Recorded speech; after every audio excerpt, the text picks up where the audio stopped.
साथ बात करने के लिए आज उपस्थित हैं राजकीय मेडिकल कॉलेज में हल्द्वानी में वरिष्ठ मनोविज्ञानी डॉक्टर युवराज पंत जी। मैं बातचीत करने के लिए उनका स्वागत करता हूं। धन्यवाद। नमस्कार। धन्यवाद।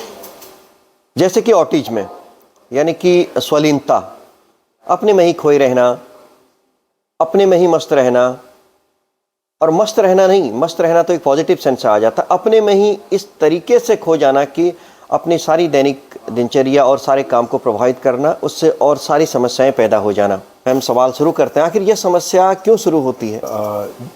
एक बहुत अच्छा विषय है, क्योंकि इस समय वर्तमान में हम लोग देख भी रहे हैं हमारे के क्लिनिकल प्रैक्टिस में काफ़ी बच्चे इस तरह की दिक्कत को लेकर के पेरेंट्स के द्वारा लाया जा रहा है जी। ऑटिज्म के विषय में अगर हम लोग बात करें, ये एक प्रकार का इनबॉर्न न्यूरोलॉजिकल डिफेक्ट माना गया है। मतलब ऐसा नहीं कि पैदा होने के बाद कुछ ऐसी परिस्थितियाँ होती हैं जिसके कारण ये हो रहा है। ये एक इनबॉर्न न्यूरोलॉजिकल डिफेक्ट है। इस इनबॉर्न न्यूरोलॉजिकल डिफेक्ट के का मुख्य रूप से 2-3 चीज़ों पर बच्चे के ऊपर जो प्रभाव पड़ता है।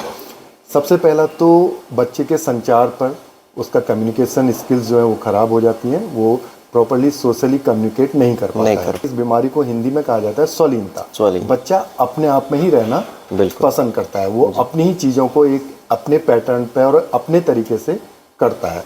उसका जो सामाजिक संबंध है वो भी कहीं ना कहीं ख़राब होता है। वो लोगों से मिलना जुलना उसको अच्छा नहीं लगता। लोग उसको, अगर वो किसी काम में इन्वॉल्व है और कोई दूसरे व्यक्ति आपको अगर उसको हटाए या उसको अपनी तरफ बुलाए तो वो उनसे भी वो इंटरेक्ट नहीं करता। तो बच्चा इसमें अपने आप में रहने वाली बीमारी या अपने आप में रहने वाला एक विकार के रूप में हम इसको जानते हैं। ऑटिज्म यानी कि बचपन से ही किस उम्र से इसे पता लगाया जा सकता है? क्या इसके लक्षण होते हैं? हाँ, जैसे आम तौर पे पहले ये माना जाता था कि ऑटिज्म को हम लोग 3 साल की उम्र के आसपास इसका डायग्नोसिस बनाते हैं पूर्ण रूप से। लेकिन कुछ एक अलार्मिंग साइंस या कुछ ऐसे रेड फ्लैग्स हैं, कुछ ऐसे चीज़ें हैं जिनको अगर हम लोग बचपन में ही बच्चे को अगर हम ऑब्जर्व करें या बच्चे पर ध्यान दें तो लगभग 6 महीने की उम्र से ही हम लोग इसमें काफ़ी चीज़ों को पता लगा के देख सकते हैं। जैसे आमतौर पर जब माता बच्चे को फीड कराती है, उसी स्तनपान कराती है, वो भी एक बहुत बड़ा हम देखते हैं कि आमतौर पर जब बच्चा फीड करता है, मदर फीड पर होता है, तो माता उसके साथ इंटरेक्ट करती है, देखती है बच्चे को। लेकिन जिस बच्चे में ऑटिस्टिक सिम्टम्स होते हैं या ऑटिज्म के लक्षण होते हैं, वो बच्चा फीड करते वक्त माँ की आंखों की तरफ नहीं देखेगा, वो कहीं इधर उधर देख करके फीड करेगा। दूध तो पिएगा लेकिन उसका नज़रें कहीं इधर उधर रहेंगी। दूसरी बात, लगभग और थोड़ा उम्र 6 से 12 महीने की अवस्था में अगर हम लोग देखते हैं तो अगर हम बच्चे से बातचीत करते हैं, माँ और बच्चे के बीच में या परिवार और बच्चे के बीच में बॉन्डिंग होती है, हर माँ बाप अपने बच्चे से बातचीत करता है, तो बातचीत में जब बच्चे को नाम लेकर के पुकारा जाता है तो बच्चा उनकी तरफ देखेगा नहीं, बहुत कम देखेगा, वो इधर उधर अपनी चीज़ों में अलग रहेगा। या अगर कमरे में लाइट जली हुई है या फैन अगर चल रहा है तो बच्चे का अक्सर ध्यान उन लाइट्स की तरफ, उन फैंस की तरफ, या कोई इस तरह की कलर्स, जो डार्क कलर कहीं पर रूम में कोई चीज़ लटका है, हिल रहा है, उसकी तरफ बच्चा ज़्यादा अट्रैक्ट रहता है। वनस्पत की वो एक सोशल इंटरेक्शन, मतलब व्यक्तिगत रूप से परिवार के किसी सदस्य से हट के उसका ध्यान या आंखें अन्य दूसरे व्यक्तियों के ऊपर रहती हैं। तीसरी चीज़, जब खिलौने आमतौर पर हम लोग देखते हैं, एक कुछ इस तरह के टॉयज़ बच्चों में बहुत कॉमन होते हैं, एक झुंझुना हम लोग कहते हैं, अगर वो हिला करके बच्चे को दिखाया जाए तो आम तौर पर बच्चा उनको देखता है। लेकिन ऑटिस्टिक जो बच्चा होगा वो उस झुंझुने की आवाज़ की तरफ या उस झुंझुने को हिलाने पर उसकी तरफ ध्यान कम नहीं देगा। तो ये कुछ ऐसे अर्ली साइंस हैं। हम ये नहीं कह रहे कि ऐसा हो तो ऑटिज्म है, लेकिन ये कुछ अर्ली साइंस है कि अगर कुछ ऐसा दिखता है तो चर्चा कर लेनी चाहिए, तो चर्चा करनी चाहिए अपने किसी आप न्यूरोसाइकेट्रिस्ट से या किसी पीडियाट्रिशियन से, क्योंकि हर बच्चे का आजकल वैक्सीन होता है, तो बाल रोग विशेषज्ञ से या किसी मनोरोग विशेषज्ञ से, मनोवैज्ञानिक से एक बार बच्चे का इवैल्यूएशन या असेसमेंट कराया जाना चाहिए। बिल्कुल। जब बच्चा थोड़ा बड़ा होने लगता है, उसे स्कूल भेजा जाने लगता है, क्या पढ़ाई में कितना फर्क आता है इसमें? हाँ, ऑटिज्म की वजह से। बहुत अच्छा सवाल आपने पूछा सर, कि बच्चा जब बोलना शुरू करता है अपने जीवन में जी, तो ऑटिस्टिक जो बच्चा होगा या जिसमें ऑटिज्म के लक्षण होंगे, वो बच्चा कम्युनिकेट नहीं करता है, अपनी बात को कहता नहीं है।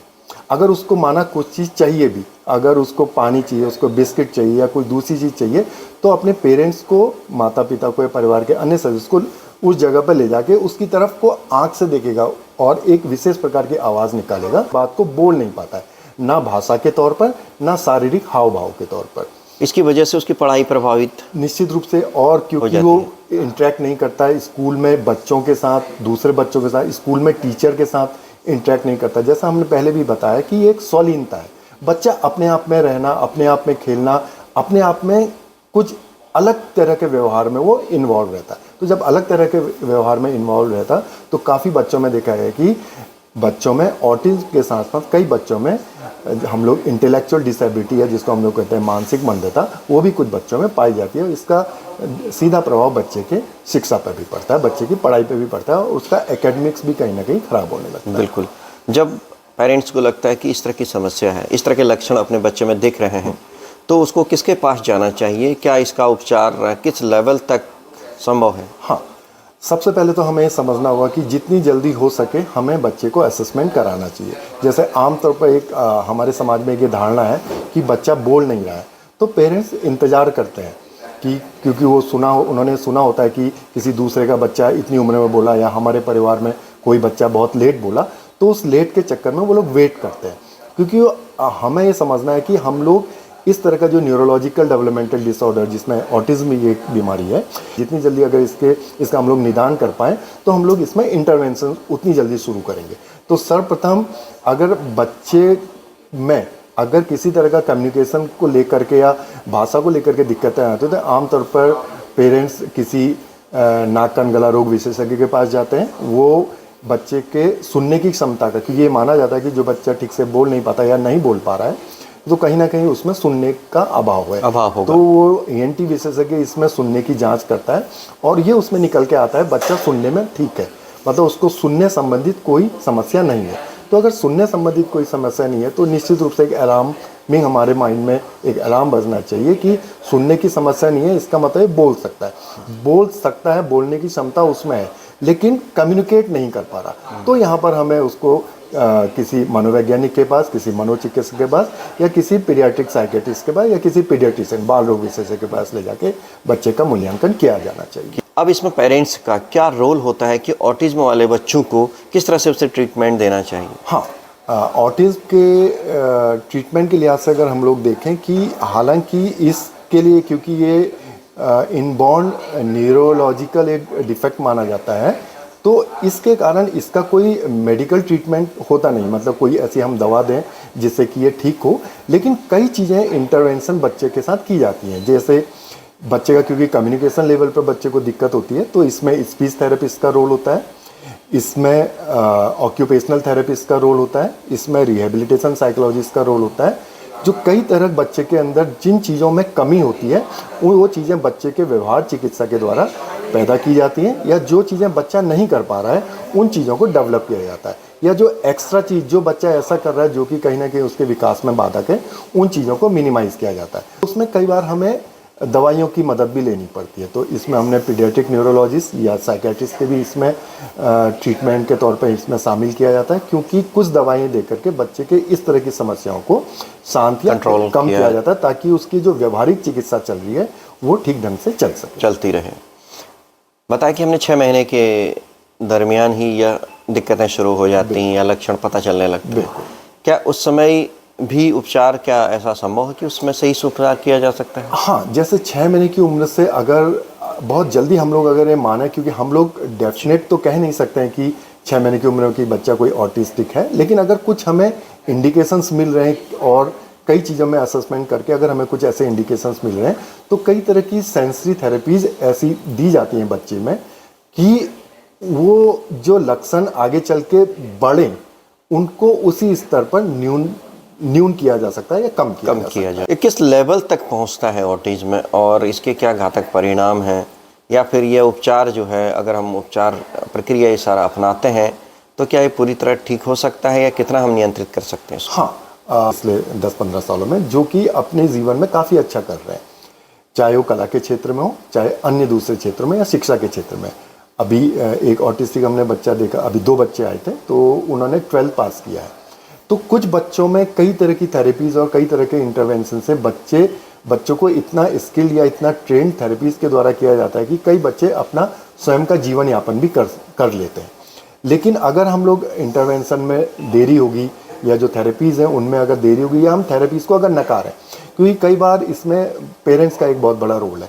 सर्वप्रथम माता पिता भी ये समझे कि हमारा बच्चा एक अलग है, मतलब वो एक अन्य सामान्य बच्चों की तुलना में, मैं ये नहीं कह रहा हूँ कोई असामान्य है, लेकिन वो एक अलग प्रकृति का है। तो उसकी उस अलग प्रकृति को समझते हुए हमें उसे अलग प्रकृति की तरह से उसको एक ट्रीटमेंट प्लान उसमें किया जाता है। और जब पेरेंट्स इस बात को स्वीकार करते हैं और वो ट्रीटमेंट के लिए आगे आते हैं, या जो भी उपचार व्यवहारिक चिकित्सा है, अन्य जो उसको रिहेबिलिटेशन के लिए अन्य जो ऑक्यूपेशनल थेरेपी या स्पीच थेरेपी जो प्लान की जाती है बच्चे की, उसमें अगर उनका सहयोग और इस चीज़ को स्वीकार करके अगर वो इसमें शामिल होते हैं तो बहुत सुखद परिणाम भी बच्चों के आते हैं। अन्यथा कई बच्चों में जो अगर इन चीज़ों को अगर नकारा जाए, इन थेरेपीज़ को अगर नकारा जाए, तो दिक्कतें दिन पर दिन बढ़ती हैं। बिल्कुल, सबसे बड़ी बात यह है कि आपने बताया कि मनोवैज्ञानिक उपचार में सबसे पहले एक्सेप्टेंस जरूरी है, यानी कि पेरेंट्स को या फिर संबंधित कोई भी व्यक्ति मरीज को जब तक वो एक्सेप्ट नहीं करेगा मुझे ये है, तब तक उसका उपचार बिल्कुल किसी तरीके से संभव नहीं हो पाता है। पेरेंट्स को भी स्वीकार करना पड़ेगा कि मेरे बच्चे को ऑटिज्म है, इस तरह के लक्षण है, इसे हमें इस तरह से ट्रीट करना है, इस तरह से इसके व्यवहार देना है, ज़बरदस्ती प्रेशर नहीं देना है। बिल्कुल। एक और सवाल है मेरा, क्या ऑटिज्म में ग्रस्त जो बच्चे हैं कुछ बड़ा कर पाने की सामर्थ्य रखते हैं, या ऐसे हमारे पास कोई उदाहरण है देश दुनिया के? बिल्कुल, ये बहुत अच्छा सवाल है और ये पेरेंट्स के लिए भी एक बहुत अच्छा मैसेज है कि अगर इस तरह का कोई प्रॉब्लम डायग्नोसिस होता है तो हताश या निराश नहीं होना है, क्योंकि बहुत अच्छा इंटरवेंशन करके, बहुत मेहनत करके किसी भी चीज़ को शेप में लाया जा सकता है। क्योंकि हम लोगों ने जो हमारे महान वैज्ञानिक हुए हैं, हम आइजैक न्यूटन का और एल्बर्ट आइंस्टीन का नाम हम लोगों ने सुना है। बिल्कुल। तो इन लोगों में भी ये पाया गया था कि वो भी किसी न किसी प्रकार के, क्योंकि ऑटिज्म एक स्पेक्ट्रम डिसऑर्डर है, इसको हम जब ऑटिज्म कहते हैं तो ऑटिज्म स्पेक्ट्रम डिसऑर्डर करके बोलते हैं, और उसी में एक एस्पर्गर सिंड्रोम भी है जो कि ऑटिज्म का ही एक पार्ट है। तो ये दो वैज्ञानिक भी कहीं ना कहीं ऑटिज्म स्पेक्ट्रम डिसऑर्डर से पीड़ित थे, और इस पीड़ित होने के बावजूद भी उनमें एक विशेष कला थी और उन्होंने अपने क्षेत्र में जो काम किया उसको पूरा विश्वास देखता है। तो अगर हम एक सकारात्मक रूप से बीमारी को या समस्या को स्वीकार करते हुए इंटरवेंशन में अगर हम लोग शामिल होते हैं तो निश्चित रूप से आगे चल के हमारा बच्चा भी वो कुछ कर सकता है जो इस तरह के महान वैज्ञानिकों ने दुनिया को दिया है। बिल्कुल, आपने बहुत महत्वपूर्ण बात बताई कि इस ऑटिज्म से ग्रस्त बच्चे भी कुछ बड़ा कर सकते हैं आपने, और हमें हताश और निराश होने की ज़रूरत नहीं है, और इसका इलाज और इसका उपचार और इसका जो व्यवहार का जो पक्ष है पेरेंट्स का, वो हमें बहुत ध्यान से समझना चाहिए, और निश्चित तौर पर इसका लाभ भी हमें मिलेगा। बातचीत करने के लिए बहुत बहुत धन्यवाद। बहुत बहुत धन्यवाद सर।